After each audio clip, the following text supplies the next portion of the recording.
Well, howdy there, folks. This is Adam O'Brien here for the Lethal Mullet podcast, and we're going to be chatting about deeds, not words, tonight here on the show as we look at the amazing 1982 classic action extravaganza Megaforce. What really is a live-action G.I. Joe for the 80s. And, of course, we're going to follow Ace Hunter and the rest of the amazing team as we celebrate Megaforce here on the Lethal Mullet podcast. Welcome to Phantom Podcast Network. This is Lethal Mullet Podcast, a celebration of 1980s action cinema. Celebrating the heroes of yesterday: Schwarzenegger, Stallone, Bruce Willis, Van Damme, all the way down to, of course, the B-grade action films that we all enjoyed on VHS, and of course Betamax. From those of American Ninja all the way through to Cyborg Cop and beyond. Here at Phantom Podcast Network's Lethal Mullet Podcast, join Adam O'Brien as we celebrate action movie cinema. Despite official denials by the leaders of the free world, sources now confirm the existence of Megaforce, a phantom army of super elite fighting men whose weapons are the most powerful science can devise. Their mission: to preserve freedom and justice, battling the forces of tyranny and the evil in every corner of the globe. Look out, here comes Ace, man! Ace Hunter!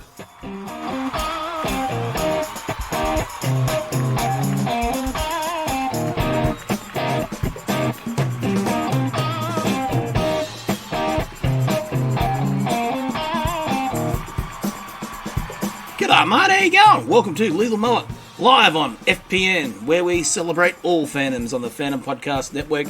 And today, this is one fandom I guarantee that you guys, if you grew up in the 1980s, are going to enjoy. Because we, on episode number 61 here, are celebrating Megaforce. Megaforce is a movie often very hard to find in this part of the world, but in the US, it is one you're going to find, I'm sure, on cable channels. There's even a riff tracks of this one too, because it's so much fun.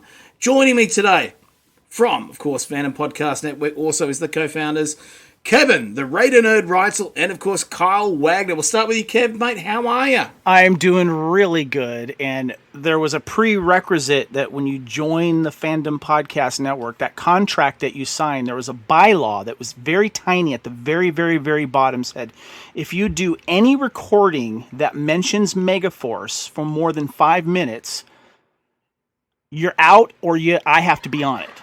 So... Oh yeah, you were part of that too, Kyle. Yeah. Okay. So I'm I'm very excited to talk about Megaforce here.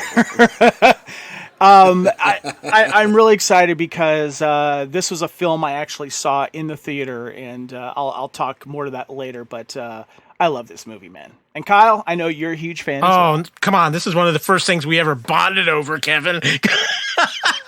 When we first started Phantom Podcast Network, it was like, Megaforce. What? You like Megaforce? I like Megaforce. No, the thing about Megaforce is this is such a fun film, and just it's everything that period in the 80s. And Barry Bostwick, after rewatching this earlier, has got the nice poofy hair just down to a science in this film. It's gorgeous. He really does. It's great. Now, the big mystery, though, Kyle, is why I haven't seen a Kevin the Raider Nerd Reitzel Ace Hunter cosplay yet. Because I know that he's definitely got some skin-tight outfits there, buffy hair he could put on his head, and grow the beard. Just needs the motorcycle. You know what's funny is it's always been in the back of my mind, but there's one part of the costume that I'm trying to find first, and it has to be the right thing, and I don't want to spend god-awful amount of money to get it, is that early 1980s, late 70s motorcycle helmet. There's a specific style, and I've been looking at all the thrift stores that I go to see if I can find it. I haven't come close to it, but when I do, that's going to be the first part of the costume, and then I'll work on the rest. Well, the other issue why Kevin has... And then losing about 30 pounds. The other issue why Kevin hasn't done that yet is because, really, he loves them in red, not so much in blue. It's true. Oh, here we it's go. true, but I can accept both. So yeah. Nice. Now, I've got to say a big thanks to Kevin and Cole for recently being on one of the most exciting shows we've done in a while. There's, of course, just looking at the greatness of Tim Burton's Batman. And that was a fun show, guys. So I want to thank both of you for joining us with that. And, of course, with also with Lee and, of course, Blair. That was a lot of fun, guys. It was good fun. And, we negotiated well. Kevin, Alfred's doing well for us in the Phantom Podcast Network cave. Alfred is doing great. He supports. He's much happier out of Australia. I know that. He didn't like the spiders. Well, he's a good wingman because he just keeps coming back, doesn't he? I mean, he's the kind of wingman that stays around for Val Kilmer and for, of course, Big Bad George. Yep, exactly. I just want to say, though, to everyone, obviously right now we could use a lot of positivity. Of course, we've been quoting Bill and Ted a lot lately, be excellent to each other. But also, now when we need everyone's support, I just want to say deeds, not words. Now, folks, before we get into the show today, as mentioned, we're going to be covering this film. We're going to be looking at a little bit of news and some bit of ninja news. We've got a little bit of karate news with Cobra Kai, and we also have some great YouTube news with, of course, the one, the only British Thunder. That is, of course, Scott Atkins as well. But before we do that, we're going to let you know how you can contact us here and subscribe to the show and watch all the great stuff on the network. So here is a little quick promo to find out where that is. The number you have dialed has been changed. The new number is... G'day, man, how you going? Follow the Lethal Mullet here on Phantom Podcast Network's master channel at fpnet.podbean.com or subscribe on the Podbean app where you can find all the shows. Blood of Kings, a Highlander podcast. Culture Clash, a weekly look at pop culture. You look at Making Treks, a Star Trek fan podcast. You can also check out the Mullet Guild, a look at the Dune universe from me, the Lethal Mullet. You can also check out this show and all the others like What a Piece of Junk, a Star Wars podcast, Type 40, a Doctor Who podcast, Good Evening, an Alfred Hitchcock podcast, and much, much more. All on FPN. You can follow on Apple, Spotify, iHeartRadio, and all podcatchers.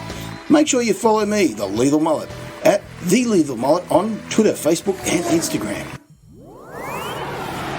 So, to find Lethal Mullet Podcast, you can find it on Apple, Stitcher, Spotify, Google Play, Podbean, and now, of course, on iHeartRadio. Mr. O'Brien, Us, since this is the first show that we recorded since this happened, can I make an announcement?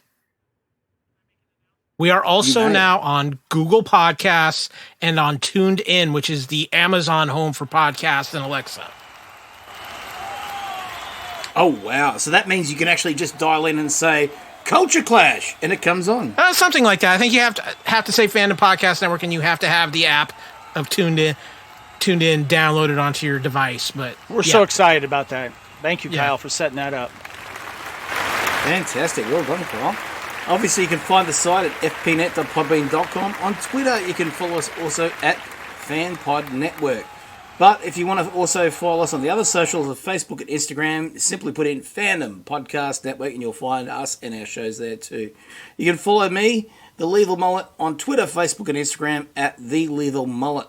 Kevin, where can we find the one, the only, the greatest Demolition Man fan out there who is waiting for the sequel? And I'm sure you want John Spartan versus Arnold Schwarzenegger in this next one. I'll take it right now. Yeah, totally. Yes, you can reach me on Twitter and Instagram. You'll probably see pictures of me eating some rat burgers, so that's good. At Spartan_Phoenix.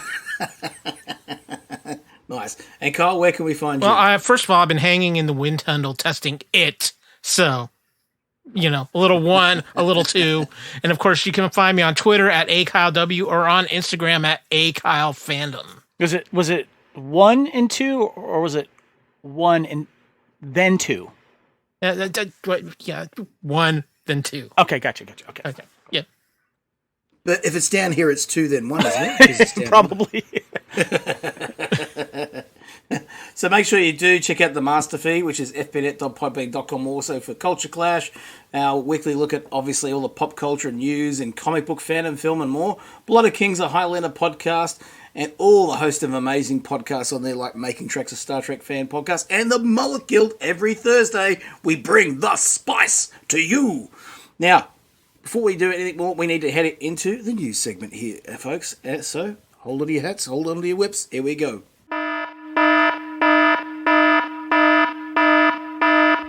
Now it's time for the latest action news from the cinema and martial arts, movies and more, all here on the Lethal Mullet podcast.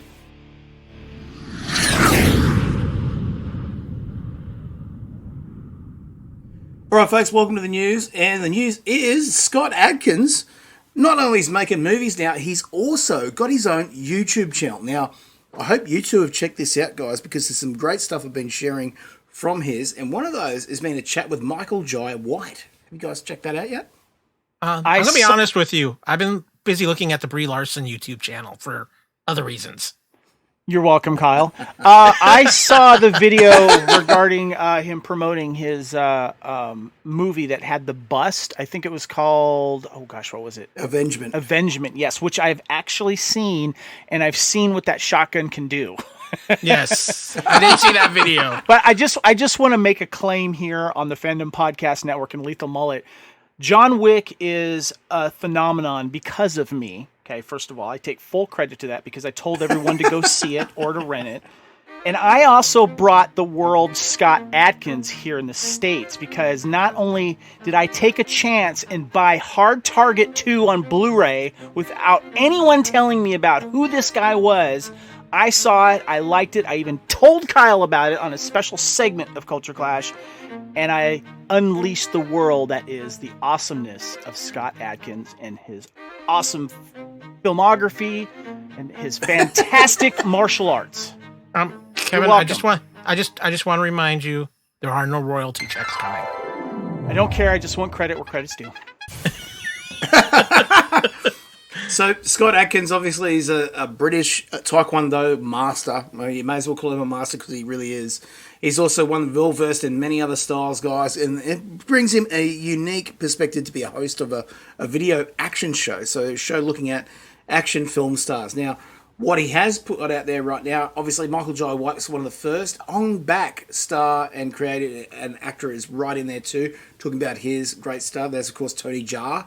And, of course, now Sho Kosugi's own son, Kane Kosugi, who starred with, of course, the one, the only Scott himself in Ninja 2 as the main bad guy, is also in this one too. He talks about everything from his own background, when you would assume that he was the same background as his father with karate and stuff like that, but no, his is also Taekwondo. Who would have figured? Yeah, I mean, when you see Scott like mature from his earlier films from like the early 2000s to the mid and then to now, not only is his martial arts and his fighting gotten even way better, I think because he understands now how to film it, and that video that he speaks about where it takes a certain style of or a certain knowledge of what looks good on camera compared to what you can really do.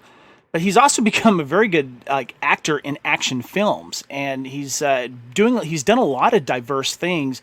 And he's recently done Debt Collectors 2, where he plays this character named French, and our friend Anthony DeLongis from the Highlander universe, and of course Blade from Masters of the Universe was also in it and had a chance to work with him as well. Awesome. It's fantastic. And also, one of the big things is, too, with Kane is he started all the original Sho Kosugi films. Pray for Death, Revenge of the Ninja, you name it. Black Eagle, which actually we're going to be covering here in a couple of weeks' time because, of course, you get Jean-Claude Van Damme and that one, too. But also what's great about those ones is that doing those, Sho is now back out in the limelight, but not in movies now. He's decided to become now the Da Vinci Code writer of ninja and, of course, mysterious Japanese thrillers. His new series is out, and we're going to be covering that here with a book review very, very soon. Sho Kosugi bringing, sort of a Raiders of the Lost Ark vibe to ninja stories. Can't wait. It's going to be great. Have you guys heard about that? The Yin Yang Code. No, I honestly haven't, but it's interesting because all of a sudden there's a lot of stuff coming out in that field that hasn't been, and I'm curious. I'm wondering if it's because people have a little bit more free time on their hands, and that's why we're seeing it. If show is going to release something like that, it's a must-see for fans of that genre. And bringing it back around to ninjas, Scott Atkins actually did 2 movies where he played the same character, Ninja, and then Ninja Tears or something like that. The first one is a lot better than the second one, but he's really good in it. And Show is such a huge legend with that genre that I'm excited that he's still at least doing something. Oh, definitely. Now, folks, we're also going to talk about Netflix now taking on the next season of Cobra Kai. And, I mean, Cobra Kai is a great series. Interesting take on the Karate Kid mythology, now looking at from, of course, the Cobra Kai perspective. And you kind of see Daniel LaRusso in a different light in that series. So before we go into what could be coming, what are your own thoughts, guys, on the series? We'll start with you, Kevin. Brilliant. Absolutely brilliant. Right out of the bat, the feel, the different take on that world that we get to see these guys 30 years later in their own different lives, but it revolving around Johnny. And as we've gotten older, it's funny because people that were like, oh yeah, Daniel LaRusso, crane kick, yeah. We've kind of switched sides on the thing now because of his kick supposedly being illegal, and then seeing Johnny kind of be down and out. And we love comeback stories here in the States, and I think most of the world does. And this is a comeback story that is just really entertaining to watch, and getting both sides of the story from older Daniel LaRusso and older Johnny. Definitely. Kyle, your thoughts? Oh, I absolutely love Cobra Kai. Yes, it's coming to Netflix. In fact, seasons 1 and season 2 will hit Netflix on August 28th. And then we don't have a date yet for season 3, but no, Cobra Kai has been absolutely brilliant and one of the best revisits to an 80s property ever done. It knows exactly what it is. I think it could have gone off the rails very quickly, but because of the respect you've got from Ralph Macchio and Billy Zabka and what they're trying to accomplish here, it's been phenomenal. And it introduced us to a lot of great young actors who are on the rise here, and I think a lot of them are going to have some great careers after Cobra Kai is done. But the great part about it is that through the first 2 seasons, they've hit so many things from the Karate Kid mythos, and we still have more to come if you go by rumors of what they're talking about for season 3. But again, like Kevin said, I think one of the big things that brought this on was over the years, we have had this kind of change in how we look at it, and we saw Johnny more as maybe he was wronged. And I think you look at Karate Kid Part 2 in the beginning of that, I think that it kind of started there because he was kind of made a more sympathetic character when you saw how he was treated by Kreese in that film. And then, like I said, Kevin hit it on the head. We all love a great comeback story. And William Zabka is absolutely phenomenal in this series. And he deserves every ounce of praise he's gotten and so much more. That's right. And I've got to say, Kev, I think we're going to see Terry Silver. Yes. By the way, I just got some news that is kind of breaking. It's kind of sad, and it's kind of related to Fandom Podcast Network and Lethal Mullet in a way. Actor John Saxon passed away. Oh, no. Nightmare on Elm Street as Lieutenant Thompson, but he was Roper in Enter the Dragon. Mm-hmm. And Black Christmas, Wes Sad Craven, a news. lot of horror stuff. My fiance Erin just messaged me about that, and just an iconic character actor in so many things. And his Battle acting, Beyond the Stars. yeah, it's crazy. I mean, his acting credit. I mean, if you look at his IMDb, it's just loaded. His first acting credit was uncredited in 1954. But yeah, kind of sad. I just want to mention that. Yeah, may he rest in peace. That's very sad news. Very sad indeed. But, folks, let's head into it. We're going to head into the Lethal Bar now. Join us for a drink there as we chat about the one, the only Barry Bostwick classic actioner, Megaforce. Alrighty, mate. Time to go down to the pub for a pint, chat, action movies and more. Here on the Lethal Mullet Podcast. Hey, guys, welcome to the bar here. Of course, Quinlan's Cantina. We have our little bar on the side here where we chat about our favourite films. The one we're going to be chatting about tonight is Megaforce, a 1982 action film Directed by, of course, stuntman Hal Needham, written by James Whitaker, and, of course, based on a story by Robert S. Kakla. The film obviously stars Barry Bostwick, classic comedian, actor, also Persis Kambata, Michael Beck, Edward Mulhere, yes, you'll know him from Knight Rider, George Firth, Even C. Kim, Ralph Wilcox, Robert Fuller, and, of course, the amazing villain of many an action film, and, of course, one being Nico above the law. Ready for it? Henry Silva! Hi-ho, Silver away. But the big thing, too, is he's also in Buck Rogers' first couple episodes, too. The film was pretty badly received when it came to critics. It bombed at the box office. It even has 3 Golden Raspberry Awards for Worst Picture. But you know what? I don't believe any of it because it is a freaking classic. Just ask the fellas. Yeah, okay. Boys? Yeah, first of all, Kevin. Ace!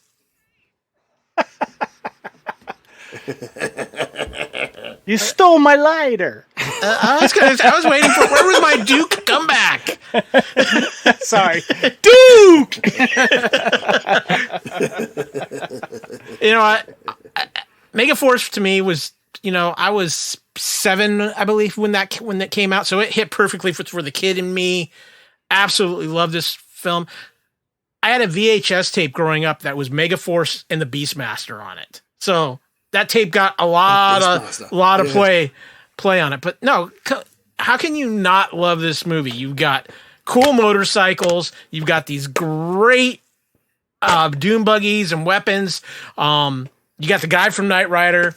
You've got the beautiful Kambata in it. Oh, this might be her best looking movie. I'm sorry. She went bald in Star Trek Motion Picture, but she looked good in this. Yeah, exactly.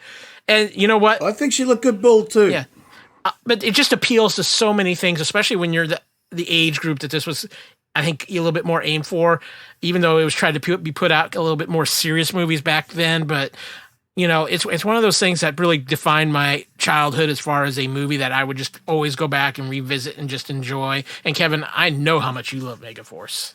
I don't know where to start. Oh my gosh. I have too much stuff in my head and notes. And that sound you heard earlier was me opening up an original VHS cassette tape that has Megaforce in it from a video rental place actually called Mega Movies in Canada.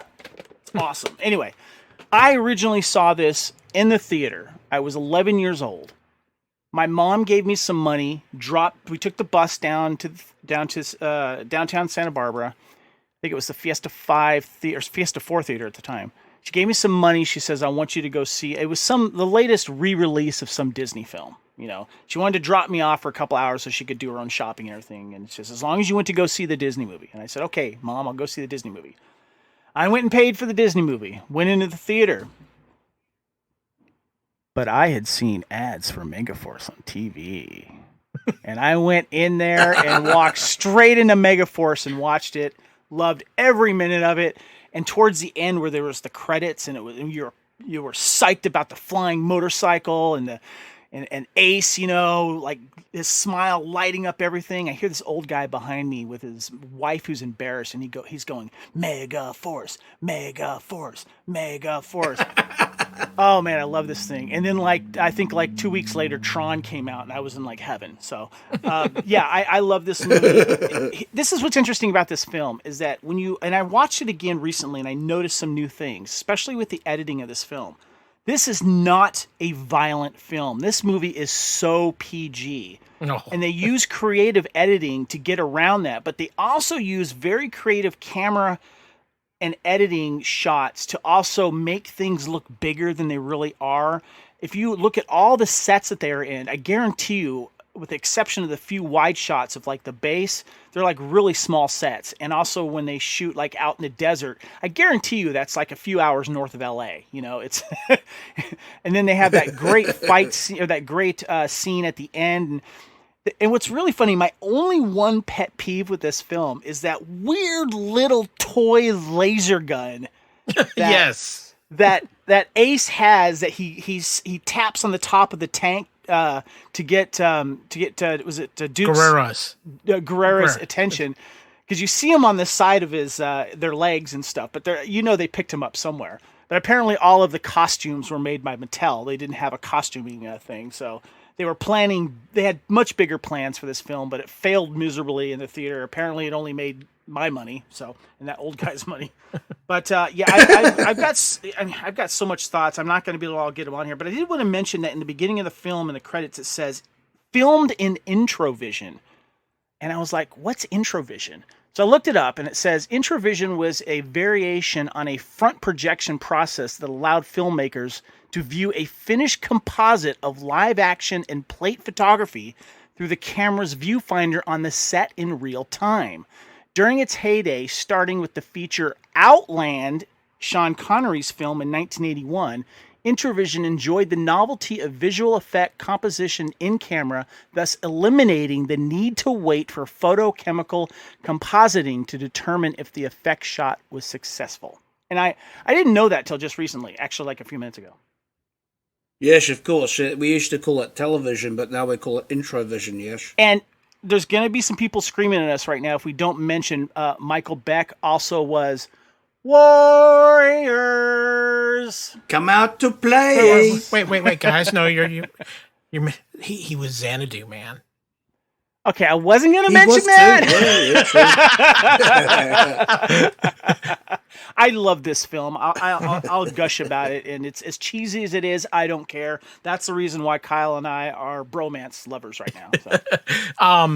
One of the things too about this film that makes it so great is all the vehicles were actual vehicles they built. I mean, now granted, they did a lot of camera work, but every vehicle of the Megaforce, whether it was the motorcycle, the Dune buggy, or even the tactical vehicle, which I still love that design of that vehicle, they were all built.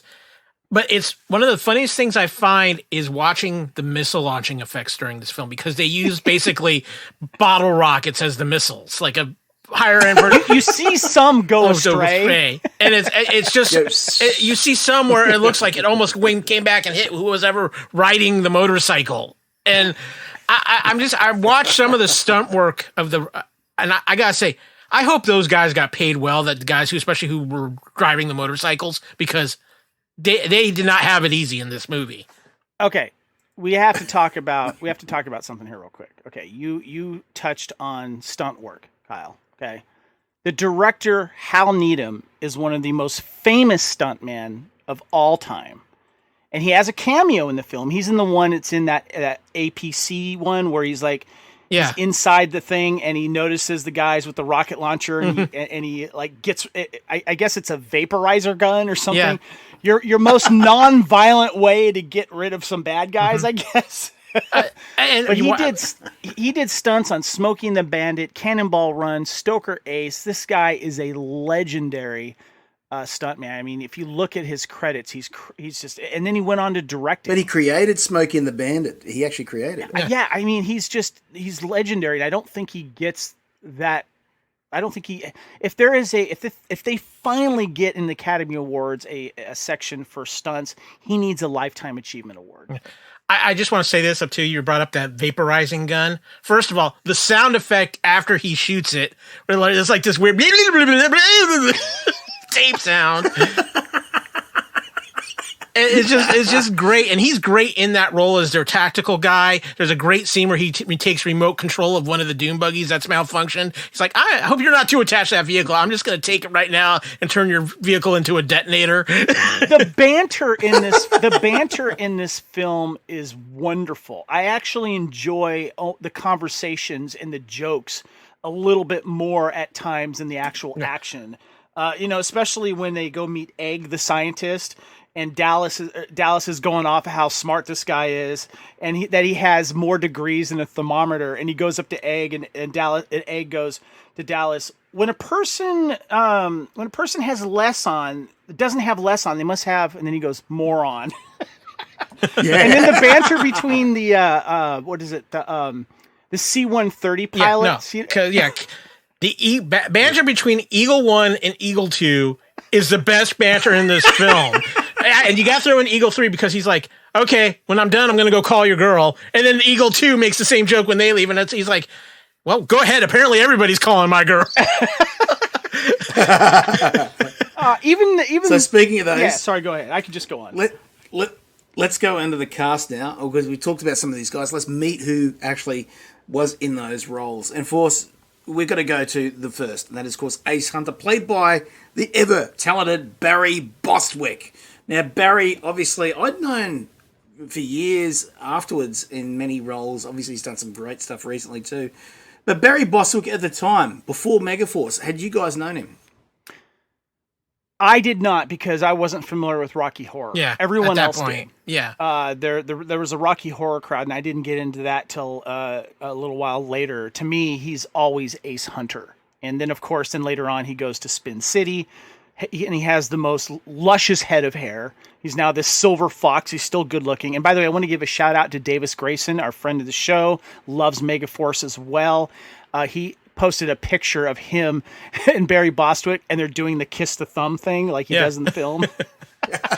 No, the great thing about Barry Bostwick in this film too is he hams it up just enough as Ace. Yes. Because like there's a scene where he's walking to the plane right before they take off for the mission, and he meets with Campada's character, and she kisses him, and he kind of does this little extra spin around the bar that there, and then when he lands the motorcycle, the flying motorcycle on the C-130, and he jumps, and you can see that they put some kind of like bar there so he can kind of pull himself over the front of the motorcycle, and then he lands. And he hams it up, like I said, just enough for what this movie is. And it's wonderful. But he's doing the same thing when he's twirling the bike in midair, Yeah. but one of the best, he has one of the best lines in this movie too, when he taps on the top of the tank and he says, "The good guys always win, even in the 80s." Nice. Yeah, he's great. But I think too the other really great member of that team is Michael Becker's Dallas, especially the introduction of Dallas when he comes in and he's got the shotgun and he's just about to do his business. But when we see both Zara and Burnwhite, no, what the hell is this guy? Is this one of these guys crazy? And he tells him there's no rank in Megaforce. I mean, he's such a brilliant character, Kevin. Beck, yeah.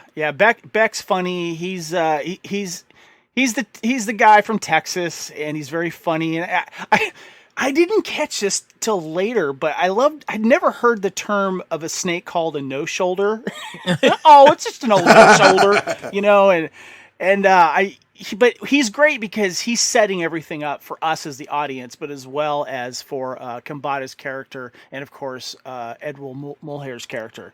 And but I love how you're getting into the rest of the people later, and we'll get into that, but he's the one that kind of introduces and sets the whole story up, and he's very funny in this, and you can tell his camaraderie with Ace goes way back. So if there was someone that was in second in charge, it was definitely be Beck.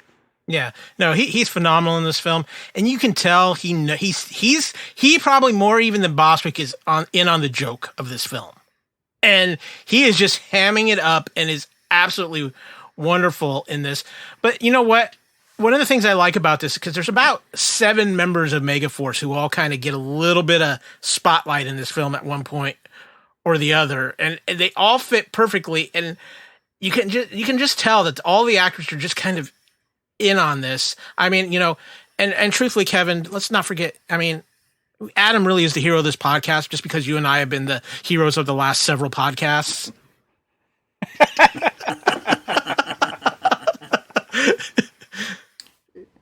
Well, if there's an Alfred when it comes to this one, that is, of course, Edward Mulhere from Knight Rider, who plays Burnwhite in this one. He's pretty much playing the Knight Rider character in this one, from what I see, Kevin. Yeah, it's not a stretch. He's this kind of stuffy, British-sounding officer that is working with Zara, Persia Kambada's character, and trying to, get help from Megaforce to overthrow the villain here, of course, played by Henry Silva Guerrera, and but he plays that to a T. And this was, I would say, this is before. This is before Knight Rider. This is right before Knight Rider, so I would be surprised if that got him his job. Well, what's kind of funny is after rewatching this today, and it had been a while since I rewatched it, he's not necessarily the good guy in this film. He's playing. He's kind of playing the political games here too. He brings in Megaforce and then basically leaves them out to dry. just hanging to dry, and he's like, sorry, and he's kind of egotistical, and so he's not, like I said, he's not necessarily one of the good guys. I mean, he leans more that way, but yeah, it's real interesting how they portray him, and there's a lot more depth to that character than you realize once you watch it a couple of times. I agree. Now, one of the other interesting ones, of course, we've mentioned in one of the excerpts there is Professor Eggstrom, played by George Firth. You guys might remember him as one of the, I suppose you could say, bad guys of Cannonball Run. Yeah. It makes sense why he's in this, because Hal Needham directed that as well. He's great in this film. I love him. He was like, the nerdy guy, and and he was in Butch Cassidy and the Sundance Kid, Blazing Saddles as well. He does comedic stuff really, really well. Yeah, no, he really does. He definitely does. I don't wait. Hold on. I gotta say. It's nothing. It's nothing. It's nothing. When Dallas is going off on that cool black, that camouflage and is it the listening device they can hear from everywhere? It's like, it's nothing. I must compliment you on your Delta Mark IV motorcycles. Oh, it's nothing.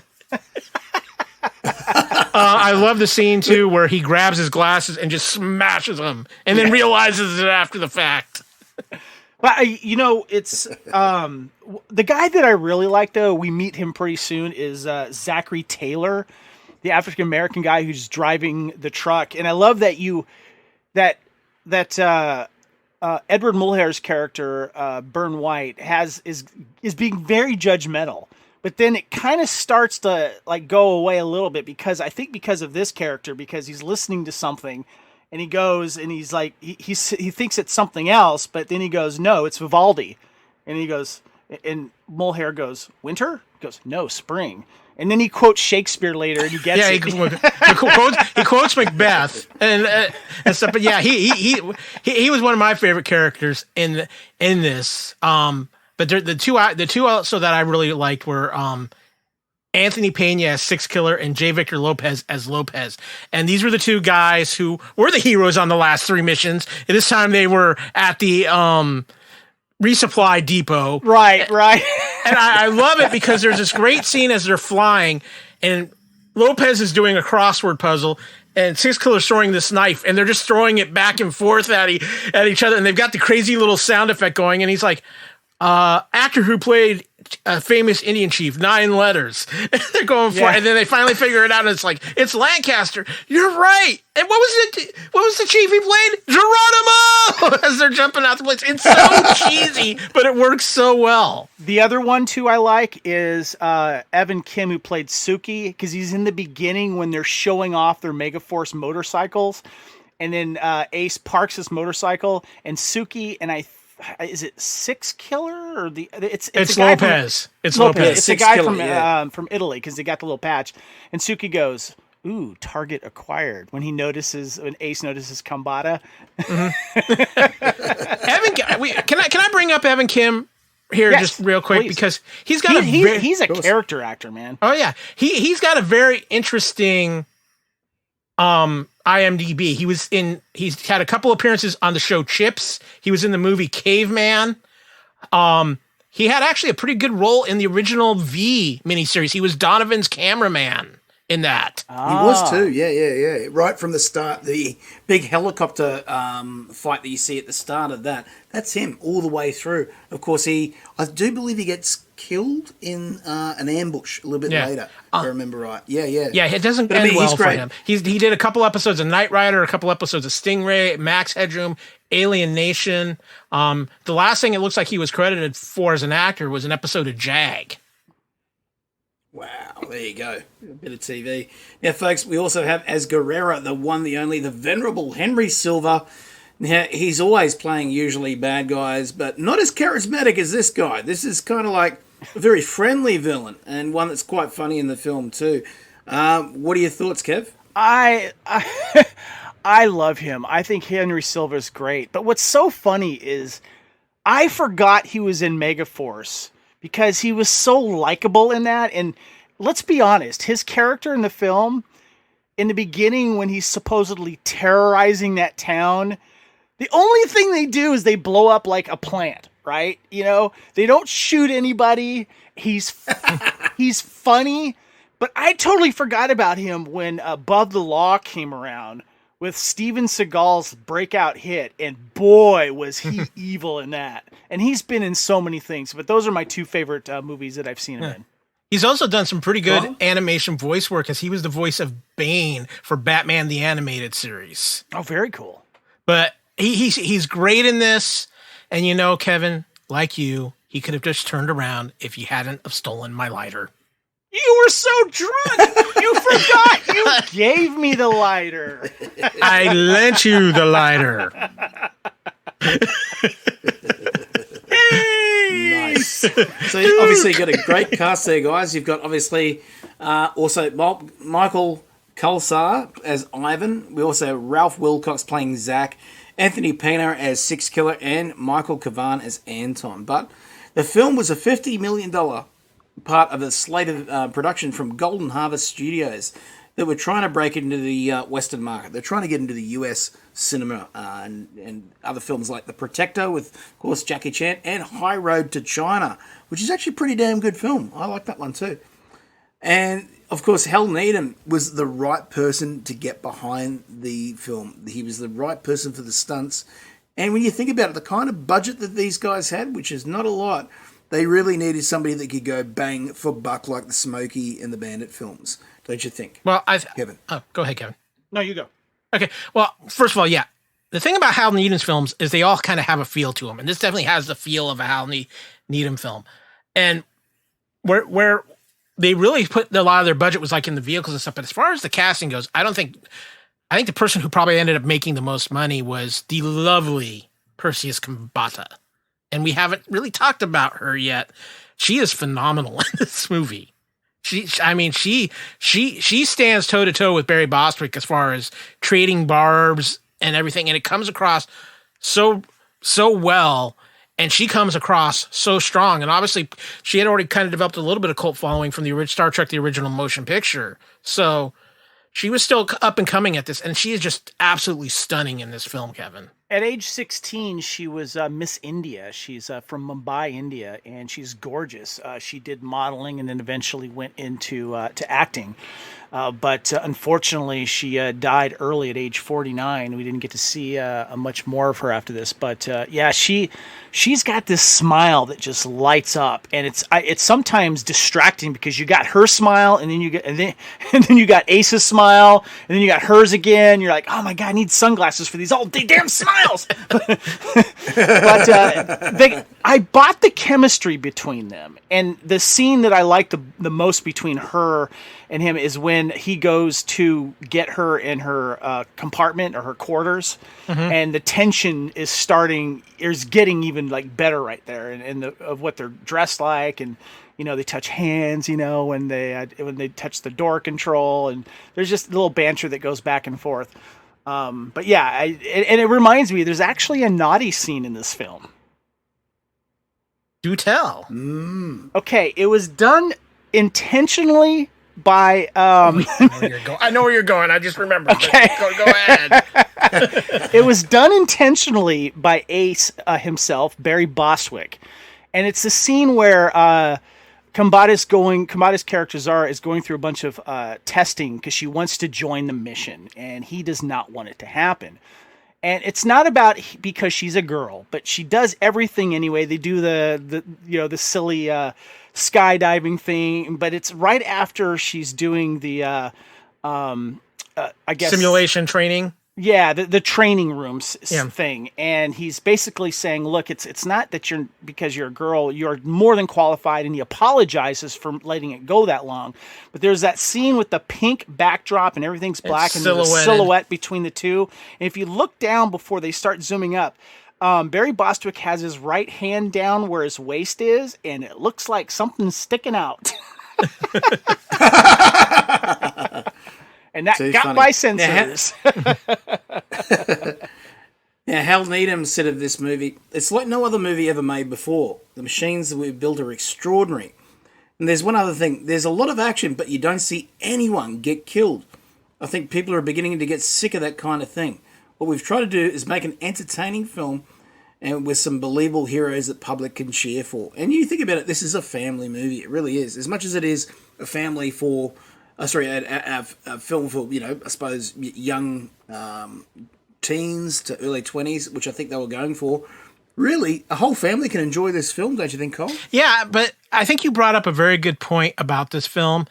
I think this film was hitting that point where people were in the 80s looking for these kind of films to be a little more violent and be a little more realistic. And I think that's where one of the things that maybe hurt this movie in the long run was, as far as in the box office, you have basically a private army and you have these battle scenes and nobody dies, no nothing. I mean, and it's just shortly after this, we start hitting the Rambo moments, Terminator, things like that. And Hollywood really changed. And I think if this film either comes out 2 years sooner or comes out 3 or 4 years later with those sensibilities, people look at it a totally different light. And I bet it makes money in the box office. I would agree with you. Point. I would agree with you, Kyle, because this, I know Australia and the States have similar grading. You guys, it was rated G for general audiences there, where it was PG for us, which means parental guidance, but pretty much, kids always went to PG films anyway, and it wasn't, a big deal.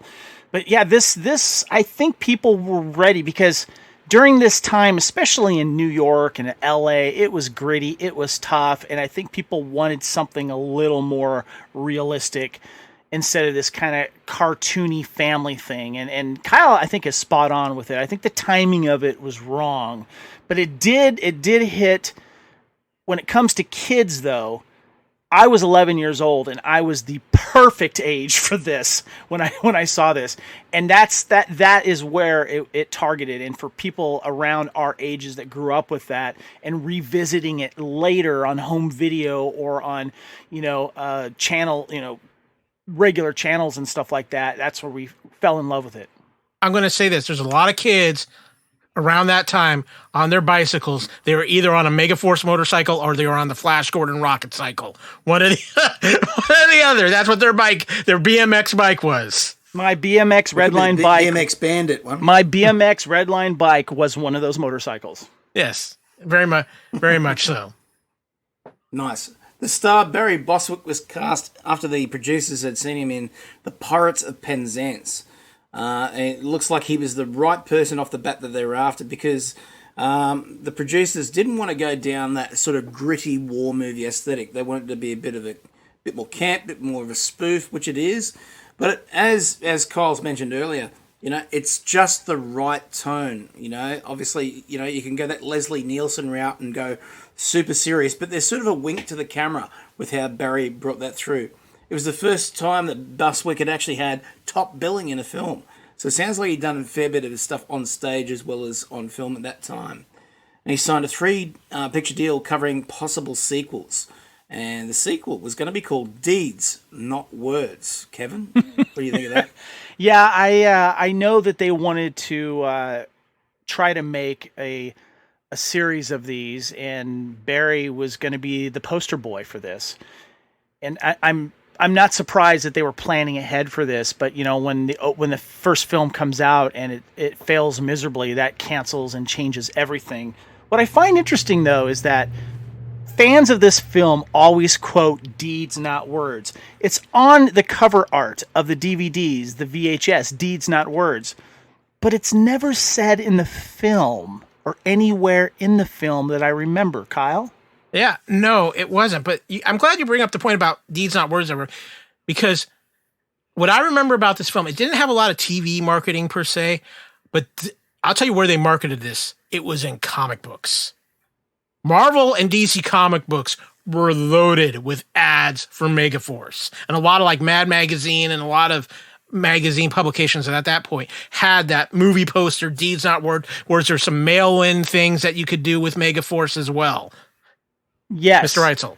Reitzel. I've been doing a revisit of G.I. Joe comics with our friend of the network, Aaron Head Moss, who has his own podcast covering the original Marvel run of the G.I. Joe comics. And I came across one of the original ads when we were doing it, and I mentioned it in the podcast. And there is an artist rendition of Ace pointing at you, going, "Are you man enough for Megaforce? Deeds, not words." And it says, "Join today and get your official Megaforce membership kit for only $1. You get the official Megaforce patch, Megaforce membership card, and a reflective bike decal. Megaforce starts in theaters near you June 25th. Join today." Yeah, no, it was everywhere. It was everywhere in the magazines. It was great. Some interesting quotes from Bostwick. He says, "You know what is really good about this film? It's plausible. We need international force like this to keep the peace. And I wouldn't mind betting that there is one real deal Megaforce operating somewhere out there in the world." And what's interesting too is that he claims that the Pentagon were withholding 40 armed tanks needed for the bigger battle sequences because it was getting too close to what a CIA strike force was still in existence, just like it. Could it be the Delta Force, maybe? Probably. But, here's the thing about Megaforce, because it reminds me of something, Kevin. I seem to remember a band of elite fighting soldiers whose mission was to stop a highly trained terrorist organization who was determined to rule the world. Yes, there is so many G.I. Joe comparisons, especially nowadays. A lot of people like ourselves are saying so, that it was the first G.I. Joe movie, because the comparisons are all there. The first G.I. Joe comic came out in January. Issue number 1 came out. This is the new one in the 80s, of course, new at the time. Came out in January of 82. This film came out in July of 82. Maybe they were borrowing from each other. Like you said earlier before we started recording, Kyle, that the Ram motorcycle for G.I. Joe looks very similar to these a little bit. And it's just, there's similarities there are just out there. It's just so funny. And cross-promoting each other, too, in a way. It's just so weird. And I've been saying lately, because we've been kind of critical on the recent G.I. Joe films, because they're not perfect, but we love them because they're the only things that we got. But some of us like to think that Megaforce was a G.I. Joe film. Yeah. I just want to add in here, and the reason why I've always felt this way, the very first line of G.I. Joe toys, yeah, they had a little bit of off-the-wall stuff, but they were still pretty military looking and military. They all look like they could be plausible military things. But then you get to that second wave of G.I. Joe toys, when you start seeing things and a little bit more diversity in the characters, and some of the vehicles like the Skyhawk and some of the other stuff were a little bit more, not quite so military looking, and like, could they really exist? And I really think that Megaforce kind of influenced some of the, at least toy creators for G.I. Joe going forward. But Adam, too, I know that Megaforce itself has had some very interesting products at the time it came out. It certainly does. Now, here's what's interesting is that I remember seeing something about Megaforce years ago out here, but then it was gone. So we had the VHS, and then the blue cover VHS where you just see the front of the motorcycle with the rockets. But then there was a little toy line that came out, and Kevin, you were telling us just about this toy line recently. Yeah, they had they had plans to do more, because, I mean, come on, the costumes were made by Mattel. So they were planning a whole thing with this, but of course they wanted support of the movie to make money. There was some prototypes of some like Hot Wheel cars. Some were released, and that's pretty much really all that you get. There was, I think, even the Bronco from the beginning of the film, and of course the little ATV, whatever it's called. But I'm finding that with my Google Foo, that the Asian market was really excited about this film, or was really marketed to it, because I found a picture of a box of those snap type glue together toys that used to be very popular in the 70s and 80s, where you would go buy your favorite movie car and you glue it together and then paint it and decal it. There was one of the Megaforce Dune Buggy. There might have been one of the motorcycle as well. But there was so much promise for all these cool vehicles, where these surviving dune buggies and motorcycles from the films have been auctioned off. And I was lucky enough to stand next to one that was at an Army Navy surplus store in Southern California. I just saw it there, and I'm like, oh my God, Megaforce. and the owner had purchased it in an auction, and he kept it chained outside so people can see what it was. But I think the majority of people that drove by it had no idea what it was. But there was a lot of like posters and stuff, and I think a lot of times, I think this movie went straight to drive-ins too, and that didn't help its cause. But there would have been really a bunch of cool toys if we could have gotten it. Yeah, Definitely. yeah. I think with this movie too, I think for a lot of people, the first time they saw it was actually on like on HBO.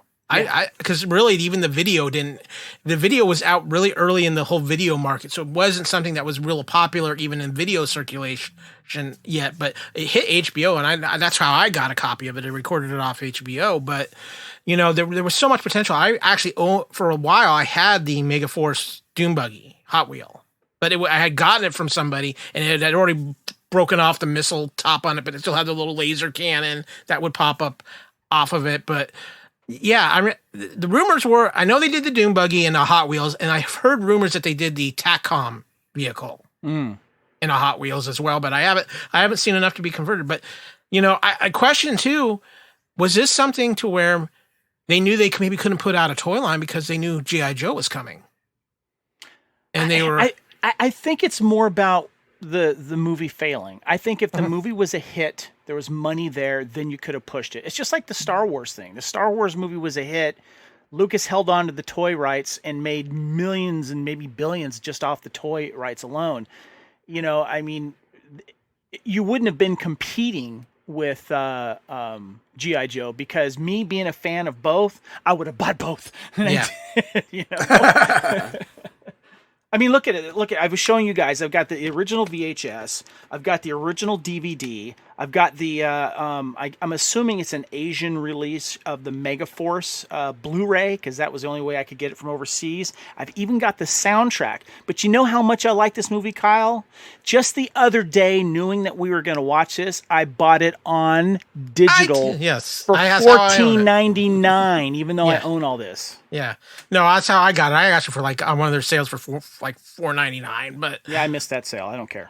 Nice. And out here in Australia, you can't even get it. So I had to get it from the States. I got it from Texas, of all places. Really? But now have the DVD edition. You cannot get it anywhere. The only not even this Asian version of the Blu-ray? Can't get it. No, wow. Not even that. So it's not available. It's distributors aren't giving this one a chance out here. The only way you can get it is through watching the Riff Tracks version on Amazon Prime. Interesting. That's it. So I got to ask you guys. I know this is something you don't normally do on Mullet, but this screams for me. A Megaforce remake. I think the world is ready. Oh God, yeah. I mean, we're at a point where we're looking for new IPs. We got COVID everywhere. You can't tell me that this isn't a 10-episode streaming show on Netflix, and you got to bring Barry Bostwick in. You got to, but a new Ace Hunter, I would go with Ryan Reynolds. You know what? We've talked about this before. I would just make it a sequel, you know, and make him still Ace, and then just bring in a new group of people that have evolved over the years, you know? Yeah, I think that would be a great thing. But I mean, like Ryan Reynolds, he could totally play his son. Oh yeah. Well, like Ryan Reynolds would be like great as a new commander with like Ace kind of now fully in charge. You know, right. But Ryan Reynolds would be perfect because he could play up if they still wanted to keep it a little campy and have a little fun with it. He can definitely play up that side of it as well. I would want the camp to still be there personally. I would want them to have fun with it, have fun with the script, and kind of keep that going. Just update the motorcycles and the suits. Maybe the suit's not so form-fitting. I don't need to see everything. It could definitely happen. Now, folks, we're going to tell you about how this movie did in the Lethal Cafe. Here we go. All right, guys, welcome down. We're going to end our chill period now that we've chatted about the film. We're going to talk about how it did. We're going to sit back with a nice cold cup of coffee or a hot one, if you so desire. And we're going to chat about the reception of this film and just how it went. The film came out in 1982, and of course that was the time when we had quite a few films. Like Mad Max 2, The Road Warrior came out, which is such a huge, massive film. We also had E.T., we also had The Thing. Many other films coming out, and at a time where basically this is one of those ones, how do you market it? How do you get it out there? Who do you aim for? And Hal Needham himself said it's kind of a version of James Bond with a hell of a lot less budget and no Roger Moore, but it was high-tech, good right-wing film, and I thought it was kind of interesting.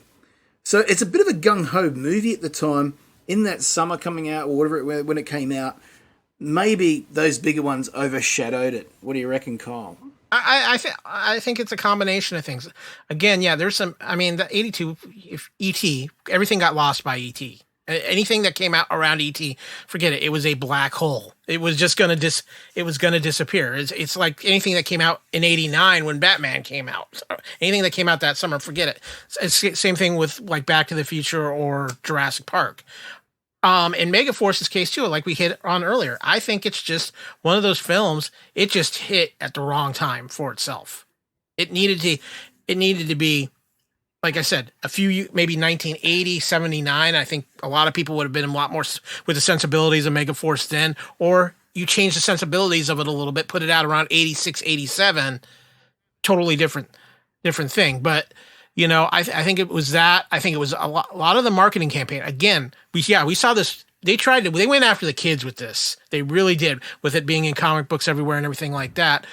But they didn't go after the adults.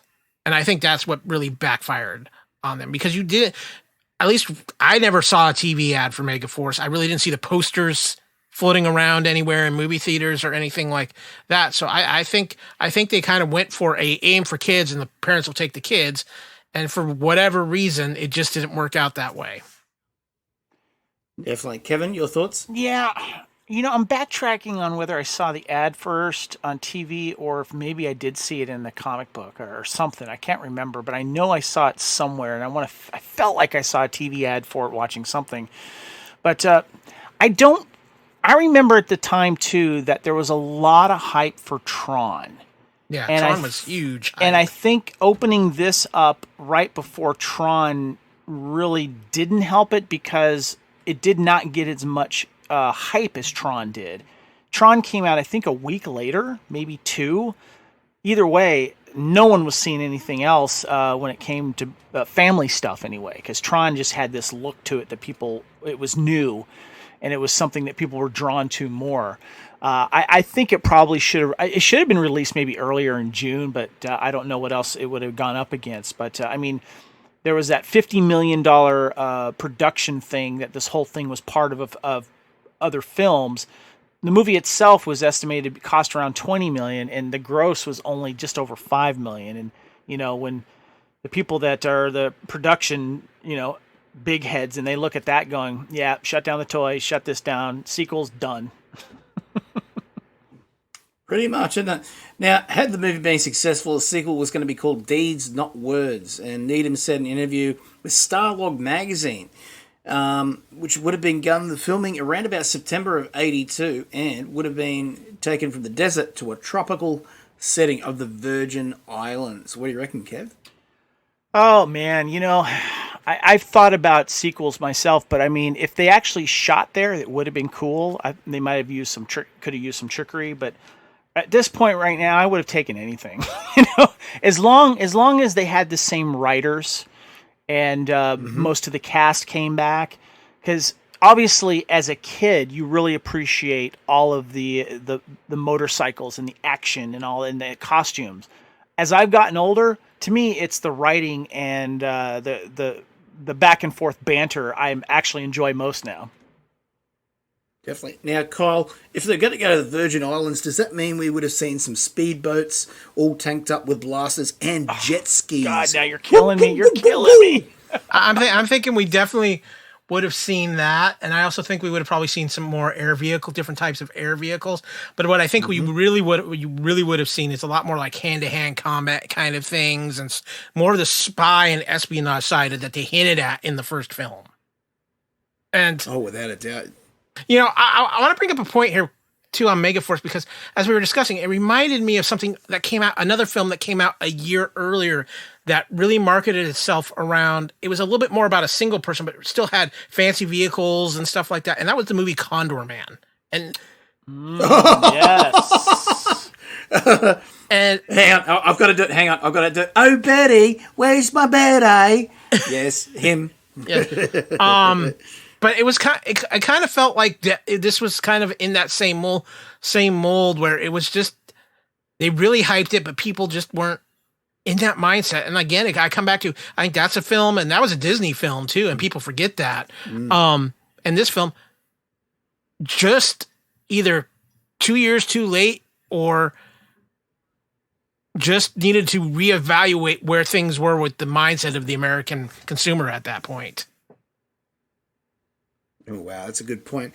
Now, there's a commercial that came out for the Atari 2600 in 1982, and voiced by Bryan Cranston, who's also who's also in the ad for it too, which is hilarious. Now, before we wrap with that too, I want to get your favourite scenes and why this movie's so strong. So, Kevin, wrap it up with your favourite scene. First, I just want to mention, if you look for the trailer of the video game. The video game. Okay, so remember the movie Defender, where you go back and forth with the thing? It was like Defender, but like 2-bit. It was just blocks moving around pretty much. It was so funny. Favorite scenes? Oh my god. Well, I think I love the whole opening scene with Dallas introduction, getting in the Bronco, and then going to the base and just seeing all the different levels, or hearing about the different levels, and seeing all the other cool weapons. I love that. I love it when Duke and Ace meet. Duke flies in on the medical chopper. Yeah, the medical chopper, and they think, like, wait a minute, do they have him captured? Like, no, they're going back and forth, but then Duke tells them what's really up. And I love that scene. I love just all of the wide shots of the vehicles in their glory, because it's all stuntman driving it, but they get creative with the stars when they're on it. There's that one scene where you see you see Ace and Dallas, but you can tell they're being towed behind a truck, with all the real stunt drivers behind them. They're just gorgeous vehicles. And then, of course, when they decide to turn things around against Guerrera and punch a hole from behind, and you see them all light up the smoke. Yeah. And Kyle, what is your final thoughts of this film? Favorite scene and what makes it so special for you? Well, favorite scene, I'm with Kevin. The whole battle scene in the dry lake bed is phenomenal. And the scene where they are all trailing different color smoke, and then you have the overhead shot of them, that's actually become a pretty iconic shot in social media. And again, I think the opening is done so well when they first introduce Megaforce and they're going through the base, because you can tell they're trying to establish something bigger. And I think they did a very good job with it. As far as, I gotta say too, if I'm gonna give it compliments, I gotta give it a little bit of, because I talked about this with Kevin before we came on. The green screen work in this movie is really, really dated at this point. It is. It is dated, but I love it. It's so cheesy. It's so cheesy. They look better on VHS. Put it that way. Let's put it this way, though. The worst part of it is the we're falling in love parachute drop. But even though it's dated when it comes to this, intro vision for when they look at the whole headquarters, which basically is a G.I. Joe pit. Yeah, exactly. It's pretty good at the time, I'll tell you right now, because little 11-year-old Kevin was like, wow, I want to go there. Megaforce. Yeah, no, but I mean, like I said, it's cheesy, but at this point, you take it in that fun way that you should. This is just a great fun movie. I mean, it's an hour, just about an hour and a half, a little bit more than that maybe. And it's a ton of fun. And it's a great throwback to those days when you're one of around our age, that you were a kid and this was the kind of movie you just ate up over and over and over again. Certainly did. And for me, it's the introduction of Ace Hunter. When we actually see Ace's introduction, and he kind of carries those scenes, even though it's pretty much Dallas, explaining everything. All the exposition comes out through him, and obviously Eggstrom as well. I agree. The banter is probably the strongest part these days when we look back on it. We could go on forever chatting about this film. There's just so many avenues, and it's well worth, if you're in Australia in particular, getting on Amazon and try and find a copy. It's very hard. I think I've got the last copy in that area of the United States, but you can find it. if you look hard enough in the UK. If you want to do a part 2 of Lethal Weapon Megaforce, I can be around for another 3 hours talking about it. Yeah, I was gonna say, Kevin and I we can make this a 10-hour podcast. Well, we could even do a 6-hour podcast. 6 hours is good. But before we go, I want to thank all of you listeners out there for checking out the show. Obviously, I hope you've enjoyed this one and the previous show, Dark Angel, I Come in Peace, another classic out there too. And stay tuned, because up in the next couple of weeks, we've got Red Scorpion, Dolph Lundgren, First Blood style classic. And we're also going to be doing Enter the Ninja, Revenge of the Ninja, and of course, Pray for Death. Because you'll pray for death if you try and mess with Shokasugi. All here on the Lethal Mullet Podcast. I want to thank Kevin and Kyle being here, joining us here at Quinlan's Cantina. Guys, thank you so much. Always a pleasure. Thank you for listening. We hope you're enjoying this podcast. We like to continue to feed your ears by inviting you to listen to the Fandom Podcast Network and all of the other awesome shows we have to offer.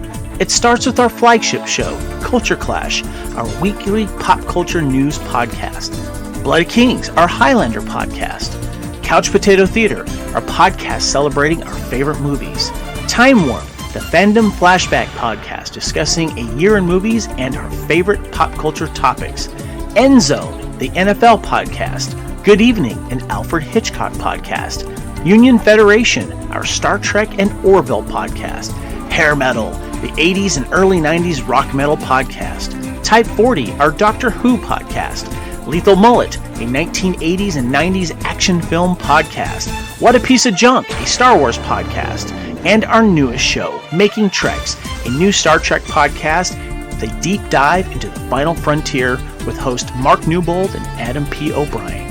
You can enjoy all of these great Fandom Podcast Network shows on our master feed at fpnet.podbean.com. Fandom Podcast Network is also on Apple Podcast, iTunes, Stitcher, Google Play, Spotify, and iHeartRadio. You can also find us on Facebook under Fandom Podcast Network. You can also email us at fandompodcastnetwork@gmail.com. You can also find us on Instagram and Twitter under Fandom Podcast Network. Thank you for listening, and remember, respect others and enjoy your fandom.